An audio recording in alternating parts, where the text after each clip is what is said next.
Ya sudah terekam, Pak. Sudah bisa mulai mengajar.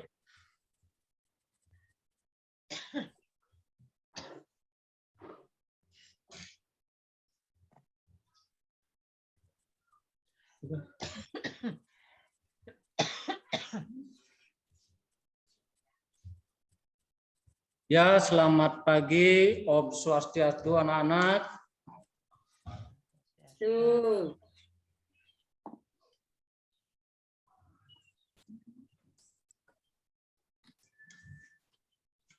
Pertama-tama Bapak akan menyampaikan apa yang akan kita pelajari pada pagi hari ini.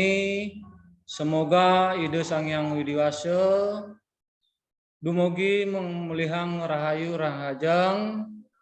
Untuk itu mari kita berdoa, akan dipimpin oleh Gusti Putu Marawati. Silakan. Baik, Pak. Ya. Mari kita mengambil sikap kamustikarana. Berdoa mulai. Om Awigenam Astu Namo Sidam. Om Siddhirastu Tadastu Swaha. Berdoa selesai. Ya. Jadi selanjutnya, sebelum Bapak akan menjelaskan apa yang materi Bapak sampaikan nanti, untuk mengenal kita sebagai umat Hindu, apa sih kitab suci agama Hindu yang sebenarnya? Weda. Oh, Weda. Jadi kalau memang kitab suci agama Hindu memang Weda, nanti akan Bapak akan jelaskan bagaimana pemahaman apa tujuan kita sebagai umat beragama melalui kitab suci Weda. Nah, untuk itu yang pertama Bapak akan sampaikan ada beberapa tujuan pembelajaran kita yang harus kita pahami benar atau dicermati benar atau dimengertilah apa maksud dan tujuannya dalam pembelajaran yaitu kitab suci Weda. Nah, yang pertama Bapak akan menguraikan bagaimana pengertian Weda itu. Jadi pengertiannya bagaimana? Harus dipahami benar, diperhatikan, nanti sebentar Bapak akan jelaskan. Yang kedua, yaitu menguraikan pentingnya Weda sebagai tuntunan hidup. Jadi sebagai tuntunan hidup, apa harus yang kita lakukan kalau dalam kehidupan kita sehari-hari, apa tuntunannya? Nanti itu Bapak akan jelaskan berikutnya. Yang selanjutnya, menyebutkan sifat-sifat Weda. Jadi yang pada intinya sifat Weda itu ada, bukan cuma manusia yang punya sifat. Weda itu memiliki sifat, harus begini, harus begitu. Nanti Bapak akan jelaskan secara detailnya seperti apa. Ya. Yang terakhir, menyebutkan fungsi Weda. Ya. Nanti fungsi Weda itu ada siapa yang sebagai tokoh dan semuanya itu Bapak akan jelaskan. Nanti untuk selanjutnya, mari kita memasuki pengertian Weda, ya. Jadi pengertian Weda ada akan Bapak tayangkan seperti, mohon diperhatikan. Pengertian Weda yaitu kata Weda berasal dari bahasa Sanskerta berakar kata Ved yang artinya ilmu pengetahuan. Ya. Jadi Weda itu berasal dari kata Ved yang berarti ilmu pengetahuan. Itu arti yang sesungguhnya. Tetapi tidak semua ilmu pengetahuan dapat disebut sebagai Weda. Karena ilmu itu tidak sama dengan ilmu dalam Weda. Berbeda. Mungkin ada ilmu tentang biologi, ilmu tentang meteorologi dan lain sebagainya, itu yang menyebabkan yang disebut dengan berbeda, ya. Jadi Weda adalah pengetahuan yang mengandung tuntunan rohani agar manusia mencapai kesempurnaan hidup atau para widya. Nah, dalam kesempurnaan hidup, kalau kita sudah memiliki suatu pegangan dalam ajaran Weda, secara otomatis lahir dan batin kita itu secara otomatis kita mendapatkan suatu kebahagiaan yang disebut dengan lahir dan batin. Weda juga mengandung ilmu pengetahuan tentang ciptaan Tuhan atau Brahman, ya. Weda juga mengandung ilmu pengetahuan tentang ciptaan Brahman atau Tuhan itu sendiri. Jadi yang dimaksud dengan ciptaan, ya, dari ide Sang Hyang Widi Wasa, ya termasuk kita sendiri. Kita sendiri ini adalah ciptaan ide Sang Hyang Widi Wasa. Apalagi alam semesta. Dalam ajaran Buana Agung dan Buana Alit kan sudah berkaitan. Ya, secara otomatis itu adalah merupakan ciptaan. Untuk tujuan memuliakan hidup manusia dalam alam semesta ini. Jadi memuliakan itu ibaratnya menyempurnakan. Bagaimana cara kita itu memuja Tuhan itu supaya kita sebagai manusia itu secara rohaninya bagus. Tatanan cara berkarya kita bagus, berbicara bagus, bersujud bakti terhadap Tuhan. Nah, adapun Weda itu disebut sebagai kitab suci agama Hindu, apa yang sesungguhnya Weda itu disebut sebagai kitab suci dalam ajaran Hindu? Yang pertama, Bapak akan sebutkan, satu membentuk atau berbentuk sebagai kitab. Kitab itu yang disusun atau buku yang sering kita pelajari. Jadi buku-buku inilah atau kitab-kitab itulah sebagai pedoman kita bagaimana caranya memahami tentang ajaran kitab suci Weda ini. Yang kedua, disucikan oleh pemeluk agama Hindu, terutama agama kita sendiri, diyakini sebagai wahyu Tuhan. Yang dimaksud dengan wahyu adalah merupakan suatu getaran suara, getaran batin yang diterima oleh para maharsi, itu yang menghimpun kitab suci. Itu baru menghimpun, belum mengelompokkan atau mengklasifikasikan. Yang terakhir, dipakai sebagai pedoman dasar hidup oleh umat Hindu dalam melakukan sesuatu di masyarakat atau sebagai masyarakat. Jadi inilah dasar-dasar hidup kita sebagai pedoman. Sering sudah kita lakukan, pedoman apa yang harus kita lakukan, berdasarkan apa yang harus kita lakukan. Nah, dalam Pancayatnya itu juga sebagai dasar kita. Jadi, Weda juga disebut sebagai mantra. Ya. Weda juga sebagai mantra yang terutama kita mengucapkan atau yang diucapkan dengan hikmat oleh para sulingge. Yang sifatnya secara yang diucapkan oleh para persulingge, jero mangku dan lain sebagainya itu berbentuk mantra, ya. Yang harus kita pahami benar bagaimana ucapan mantra itu yang sebenarnya. Kita harus mengerti baik-baik. Oh, sedangkan mengucapkan Tripuja Trisandi saja kita harus jangan sampai salah ucap. Kalau salah ucap, secara otomatis salah artinya. Tujuannya yang pasti tidak bisa dicapai. Nah, untuk itu, mari kita apa yang merupakan suatu pedoman dalam kitab suci Weda ini, kita hayati benar-benar. kita pahami benar-benar, ya, sebagai bahwa Weda itu merupakan ilmu kita dalam dasar hidup. Selanjutnya, bagaimana sih pentingnya kita belajar Weda?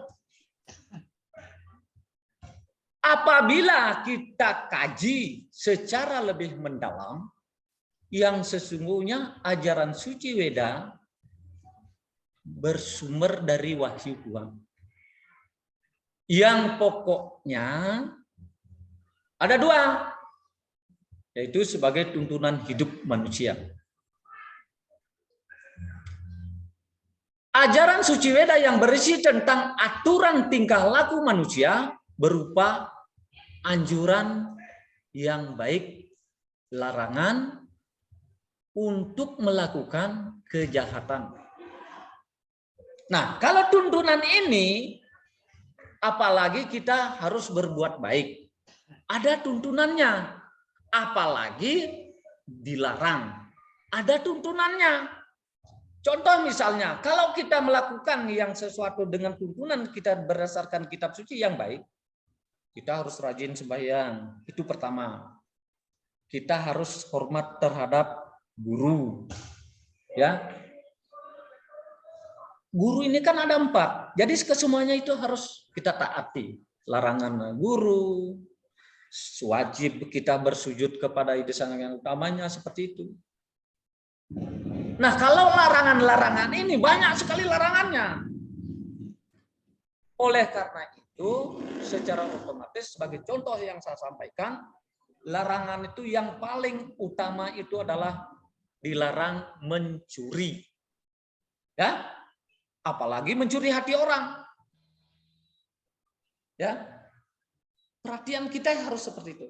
Apalagi biasanya kalau kalian ada musim buah sama tetangga, enggak ada waktuannya, diambil. Nanti kalau ditanya, baru dibilang sudah bilang minta. Kalau namanya tuannya tidak ada di tempat, itu semuanya tergolong dalam mencuri. Itulah yang dilarang oleh ajaran agama. Selanjutnya, yang kedua, ajaran yang relevan sepanjang zaman. Nah, menurut Weda, wahyu Tuhan ini tidak ada awal dan tidak ada akhirnya. Yang dimaksud tidak ada awal dan tidak ada akhirnya, sepanjang kita ketahui kapan sih munculnya Weda, kapan sih diterimanya Weda, itu kan munculnya itu baru diperkirakan sebagai penganalisaan. Kone bin Sadoto. Nah, untuk yang dimaksud dengan sepanjang zaman, sampai kapanpun kita belajar, sampai kapanpun kita hidup, kalau namanya kita masih sebagai generasi untuk menghormati atau mempelajari agama, itu tidak akan habis-habisnya. Itu yang dimaksud dengan sepanjang zaman. Nah, jadi Weda adalah tuntunan bagi umat Hindu dalam melangsungkan kehidupannya, baik dalam keluarga, pun bernegara, ya, bermasyarakat, itu semuanya sebagai tuntunan.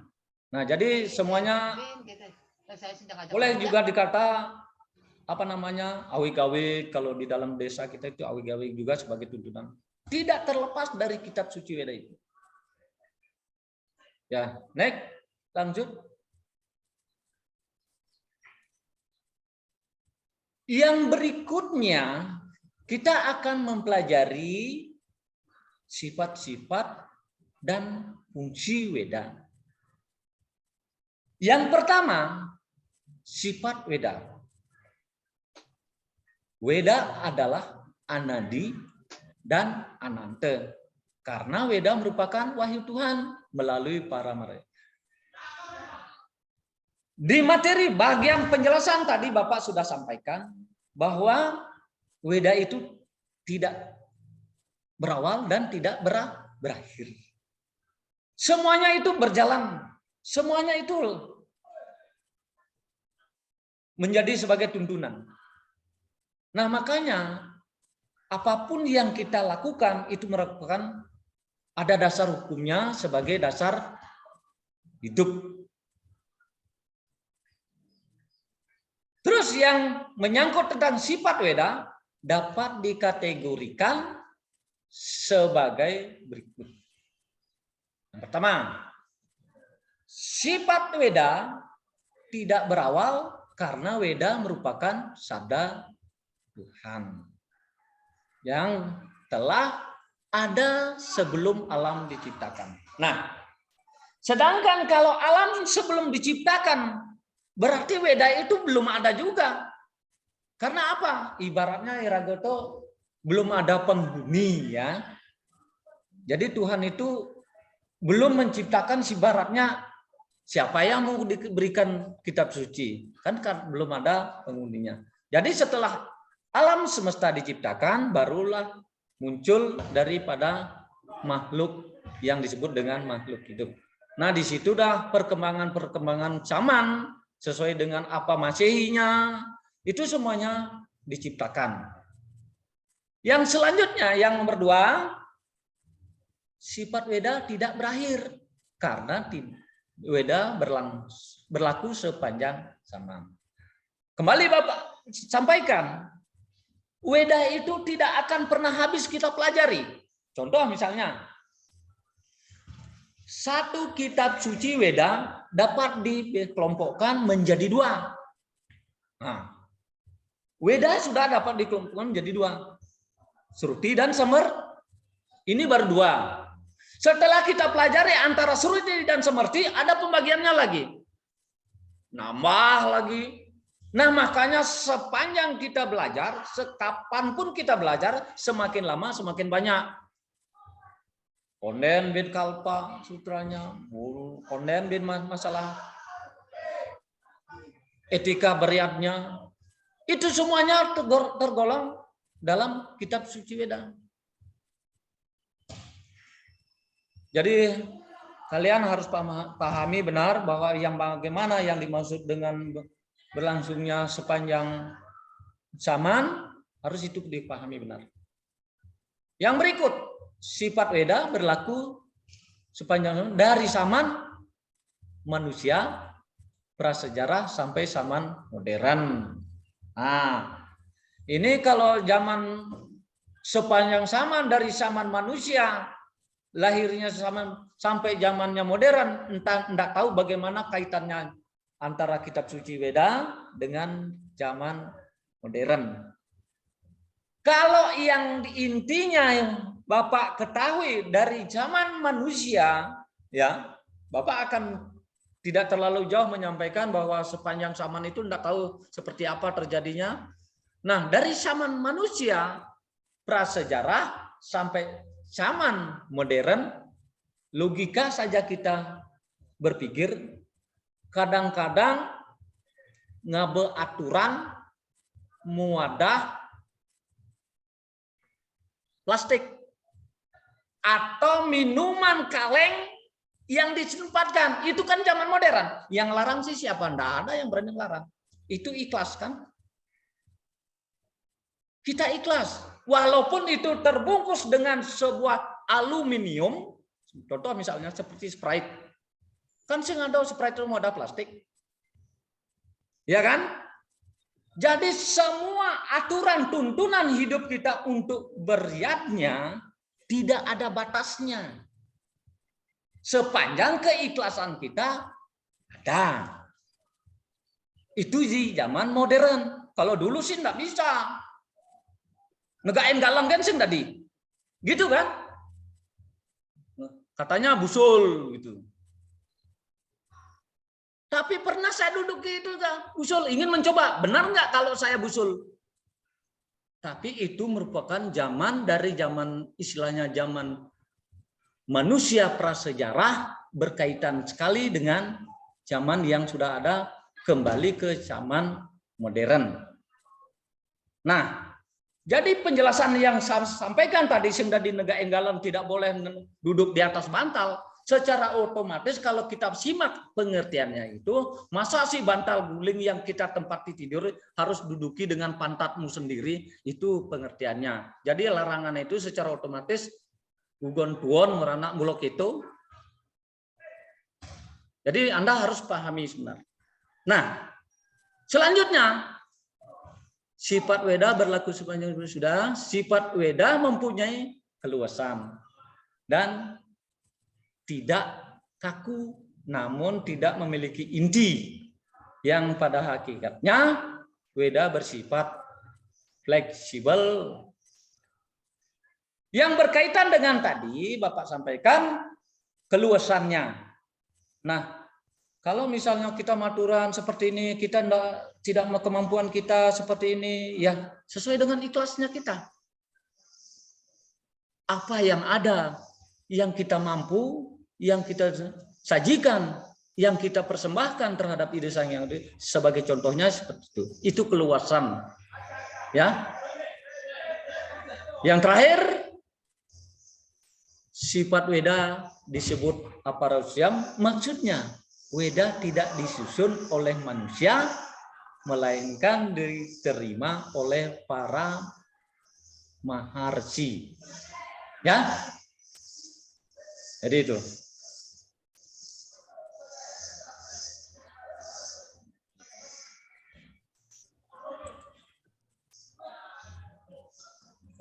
Nah sekarang tadi sudah ada sifat, ada seperti apa sih? Nah sekarang ada fungsinya. Weda sebagai sumber kebenaran, sumber etika, dan tingkah laku. Yang dimaksud sebagai sumber kebenaran, secara otomatis kita harus berbuat baik. Itu pertama. Dan harus selalu mengingat ide Sang Hyang Widiwasil melalui puja tri sangge. Itu patokan kita harus benar. Cara kita melaksanakan tri sangge seperti apa? Mengucapkan mantra. Nah, kalau kebenaran-kebenaran kita yang kita lakukan sebagai sumber kebenaran itu, yang paling menonjol sebenarnya cara berbahasa, mengucapkan. Terus sumber etika. Kalau kita sudah berbicara secara otomatis, apalagi sudah berbuat, secara otomatis pikiran kita itu pasti bagus. Itu etika. Bagaimana cara mengucapkan istilahnya berbicara terhadap orang tua? Kalau etika kita sudah bagus. Nah, apalagi bertingkah laku.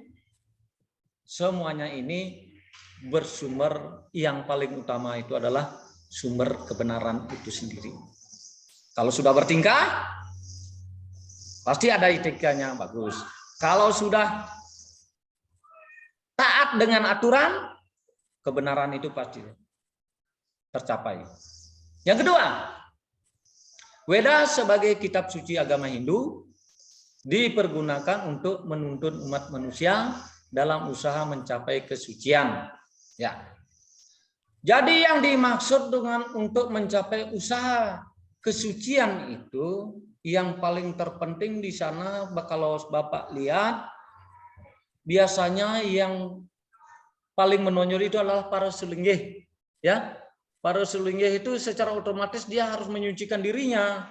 Nah, apalagi kita sebelum kita masuk belajar tentang apalagi agama ya. Secara otomatis kita iraga itu harus mewinten minimal paling dasar itu adalah mewinten Saraswati. Ya. Jadi itu harus bisa mencapai kesucian. Siapa yang melakukan? Minimal jero mangku. Minimal itu. Ya, itu pewintenan Saraswati. Semua kalian itu harus mewinten sebelum memasuki yang disebut dengan mencari. Ya. Yang berikut, Weda sebagai sumber ajaran kebenaran sehingga diutamakan oleh umat manusia di dunia. Jadi dapat dikatakan bahwa Weda merupakan keyakinan yang sangat mendasar untuk mencapai tujuan akhir yang disebut dengan Moksartam Jagadite Yece Iti Dharma. Jadi kesemuanya itu aturan apa yang bersifat apa saja dan fungsi Weda itu sendiri.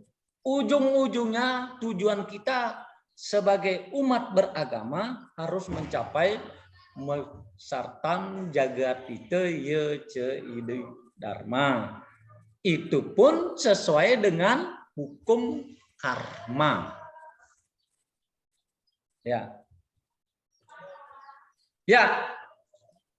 Jadi semua materi dari awal pengertiannya, sifat-sifat Weda, fungsi Weda, pokok-pokok Weda, itu semuanya adalah tujuan akhir. Bagaimana caranya kita supaya kita berbuat baik, bagaimana supaya kita bertingkah baik, terutama dalam ajaran Trikaya Parisuddha itu diingat. Berpikir yang baik, berkata yang baik, apalagi berbuat yang baik. Itu merangkul semua menjadi tuntunan sebagai umat beragama lewat kitab suci Weda. Barangkali hanya itu yang Bapak sampaikan. Ada barangkali yang mau bertanya atau kurang mengerti apa yang Bapak jelaskan tadi, atau contohnya di mana, silakan supaya yang lainnya yang sudah mengerti juga mampu memahami seperti itu. Silakan kalau ada yang bertanya atau yang kurang mengerti penjelasan Bapak tadi. Ya, silakan Marawati. Saya, Pak. Ya. Tadi Bapak mengatakan ada sifat Weda. Itu adalah Anandi dan Ananta. Ya. Apa itu artinya Anandi dan Ananta? Itu saya tidak tahu. Oh ya. Jadi ya. Yang sepertinya ini pertanyaan yang sangat bagus pemahamannya, berarti antara pemahaman dengan pengertiannya itu mungkin ada kekeliruan ya. Yang sifatnya anadi, anante itu tidak berawal dan tidak berakhir. Sebelum ada masa zaman ya, itu Weda itu belum diciptakan. Itu yang dimaksud dengan tidak berawal. Kan ada zaman pada sepanjang zaman manusia ya, prasejarah dan zaman manusia modern. Itu kaitannya dengan Anandi Anante. Setelah kita pahami benar bagaimana yang dimaksud dengan tidak berakhirnya. Kapan saja kita belajari apa saja kitab sucinya Weda itu masih tetap kita belajar sepanjang masa. Itu yang dimaksud dengan tidak berakhir. Ya. Sedangkan orang mati saja harus menggunakan tuntunan atau disebut dengan pengabenan itu harus menggunakan tuntunan Weda. Jadi orang mati saja menggunakan, masih sepanjang zaman itu masih berlaku. Ya. Berarti kita tidak paham benar tidak bisa kita menentukan bahwa Weda itu berakhir kapan berakhirnya. Ya. Mungkin itu yang Bapak sampaikan. Kurang mengerti atau bagaimana? Sudah, Pak. Ya. Ada lagi yang mau bertanya? Silakan. Ya, Pak. Ya, Nili Madaya Rusmini, silakan. Pak, saya lupa tadi ada berapa jumlah sifat Weda, Pak? Oh, sifat Weda. Ya. Sifat Weda itu ada tidak berawal karena Weda itu merupakan sabda. Sabda itu ya merupakan suatu getaran suara. Ya, itu sabda. yang tidak bisa dihimpun, tidak bisa dirangkum. Yang bisa menghimpun itu adalah para maharsi. Yang niragau ngoran, kena bisik-bisik dari jarak jauh saja kita belum tahu, apalagi kita mendengarkan sabdanya Tuhan. Ya, kita tidak mampu. Itu sabda wahyu Tuhan. Yang bisa menerima itu, yang bisa menganalisa atau bisa merenungkan bagaimana itu isi kitab wahyu itu, hanya para resi yang tahu. Contoh misalnya, kalau misalnya kita dalam renungan, kita sifatnya pranayama minimal ya, merenungkan betul-betul kita memuji ide Sang Yang Widiwasa. Bagaimana getaran kita, itu juga termasuk golongan sabda sesuai dengan batin kita. Ya, jadi seperti itu. Ya, itu sabda. Ya, ada yang lagi? Silakan. Tanya Pak. Ya, yang manggempuk silakan. Nggih. Pak, saya masih bingung ini Ya, antara Weda nggih. Kalau buku agama itu disebut dengan Weda Pak yang kita pelajari dalam kelas itu. Dan Agama Hindu, kalau apakah misalnya buku bahasa itu apakah juga ikut termasuk dalam bagian Weda Pak? Mohon dijelaskan. ya, gini ya. Kitab suci Weda, kalau kita tidak bisa menggunakan bahasa, sedangkan di sini bahasa itu yang harus digunakan itu adalah bahasa Sanskerta. Itu kan golongan bahasa. Jadi dalam bahasanya itu mungkin di materi apa yang Bapak akan jelaskan itu menggunakan, yang intinya Weda itu menggunakan bahasa Sanskerta. Itu golongan bahasa. Kalau dalam perhitungannya, ya, anggap saja perhitungannya itu kali-kalian, ada hari sucinya, harus menghitung berapa minggu, terus mencari semua ngalih pewaran itu redite ke redite berikutnya ke buku berikutnya, kan hitungan juga. Ya, jadi seperti itu. Jadi semua kitab suci agama Hindu ada bahasanya, ada matematika dalam bentuk perhitungan perkaliannya. 6 bulan 210 hari. Kan harus dihitung dulu. Cinta landak ukir pelantar, hitung dulu. Kan tidak boleh dibayangkan. Ya, mungkin seperti itu. Silakan. Ada yang Makasih Pak. ya. Silakan yang lain. Ya, jadi di sini semua apa saja yang merupakan tuntunan kita sebagai umat beragama, perlu kita ketahui bahwa Pak, ingat waktunya Pak, nanti sampai mati sendiri ini gininya, sesungguhnya. terlepas daripada tuntunan agama, ya. Nah, untuk itu, kalau memang sudah tidak ada pertanyaan, ya, kalau memang sudah tidak ada pertanyaan, Bapak akan bertanya. Tidak banyak kok pertanyaan Bapak.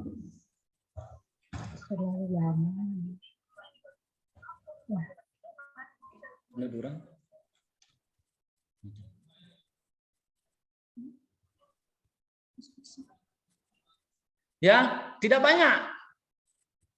Cuma 3 nomor saja dulu ya. Jadi barangkali siapa yang paham, mengerti langsung angkat tangan saja ya.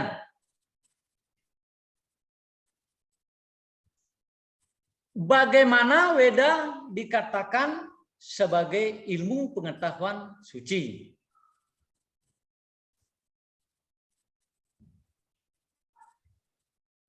Ada yang tahu bagaimana Weda dikatakan sebagai ilmu pengetahuan suci?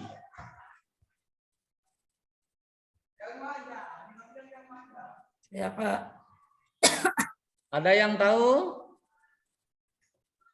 Weda dikatakan ilmu pengetahuan suci karena diturunkan oleh Ida Sang Yang Widiwasa melalui sabda sucinya, Pak. Oh iya, pinter Dayunya. Wow. Nah, ini siswa yang paling perhatian berarti dari tadi Bapak lihat itu pandangannya ke depan, tidak geleng-geleng. Jadi pandangannya tepat sekali jawabannya itu. Jadi Weda itu adalah merupakan wahyu dari ide Sang Hyang Widi atau Tuhan itu sendiri ya. Itulah dikatakan bahwa Weda itu sebagai ilmu pengetahuan suci. Yang kedua, Bapak akan bertanya, apakah kitab suci Weda termasuk dalam buku suci? Termasuk, Pak. Apakah kitab suci Weda termasuk dalam buku suci? Termasuk, Pak. Ya?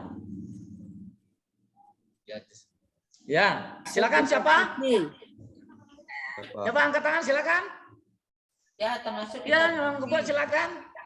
Iya Pak, karena buku suci itu berisi tentang tuntunan dalam suatu kehidupan. Oh iya, 100 Ibu Gembok dia lagi. Nah, itu yang Bapak harapkan perhatiannya kepada Bapak semuanya supaya bisa teman-teman kalian itu supaya bisa memperhatikan apa sih yang Bapak jelaskan supaya bisa menyimak bagaimana materi itu yang harus kita lakukan. Nah, kalau begini saja semuanya perhatiannya terhadap apa yang dijelaskan oleh seorang guru secara otomatis bila mana ada suatu ulangan nanti pasti akan tercapai. Yang nomor terakhir Bapak tadi janji hanya 3 nomor ya. Sekarang apa makna yang terdapat dalam kata Weda takut kepada orang yang bodoh? Apa makna yang terdapat dalam kata Weda takut kepada orang bodoh? Yang bodoh itu misalnya begini tuh ya, yang tidak tahu sama sekali itu. Apa makna yang terdapat dalam kata Weda? Takut pada orang. Saya ngerti kan orang yang Ya, Pak. kata Weda takut. Ada moderator ada bisa jawab? saya, Silakan. bisa. Ya, Ya, silakan. baik, terima kasih atas waktunya. Ya, silakan. Yaitu saya baca dulu pertanyaannya, apa makna Nah, yang terdapat yang dalam terdapat kata dalam Weda takut kepada orang ya, bodoh. karena begini Pak ya, menurut pandangan saya atau Ya. pemahaman saya, kata Weda itu berasal dari kata Vid. Ya, Vid. Pengetahuan. Ya, Vid itu yang artinya pengetahuan. ya, Ya, Vid yang artinya pengetahuan. Nah, Nah. oleh karena itu, Weda itu menuntun umat manusia ya, untuk mendapatkan ilmu pengetahuan. ya, Khususnya, yaitu karena ini pembicaranya tentang Weda, yaitu pengetahuan suci. ya, Ya, mendapatkan pengetahuan suci. Nah, setelah mendapatkan pengetahuan suci, berarti manusia akan dapat mendekatkan diri, yaitu melaksanakan, mentaati perintahnya, dan menjauhi larangan-larangannya. Nah, selanjutnya kalau orang bodoh kan nggak bisa ya membedakan mana yang harus dijauhi, mana yang harus dilakukan. Hanya itu yang bisa sampaikan. Terima kasih. woi, pinter. Ternyata ada yang lebih pinter ini cara menyimak dari materinya Pak Guru ini. Ya, kalau Bapak berikan nilai ini nilai 100 sudah ini. Jadi begini ya, pengetahuan Weda, kitab suci Weda itu adalah kitab suci merupakan ilmu suci ya. Kitab suci itu yang bersifat suci. Nah, kalau kepada orang bodoh, jadi setiap kalau namanya orang bodoh pasti takut dia. Karena banyak di sana larangannya. Ya. Ya. Jadi seperti itu pemahaman. Ya. Untuk itu mari kita bersama-sama Seperti kalian apa yang sudah saya sampaikan, apa pertanyaan Bapak tadi sudah disampaikan. Mudah-mudahan di kemudian hari buku kitab suci Weda ini benar-benar terlaksana dalam diri kita sebagai tuntunan hidup kita. Nah, untuk itu apa yang tidak boleh, apa yang harus dilakukan, dilakukan. Apa yang tidak boleh, jangan dilakukan. Itu pengertian yang terakhir tadi. Kalau sudah yang namanya pengetahuan suci. Nah, sebagai akhir kata, kita sebagai umat beragama, mari kita mengucapkan Paramo Santi. Om Santi, Santi, Santi. Om. Inge, suksema anak-anak.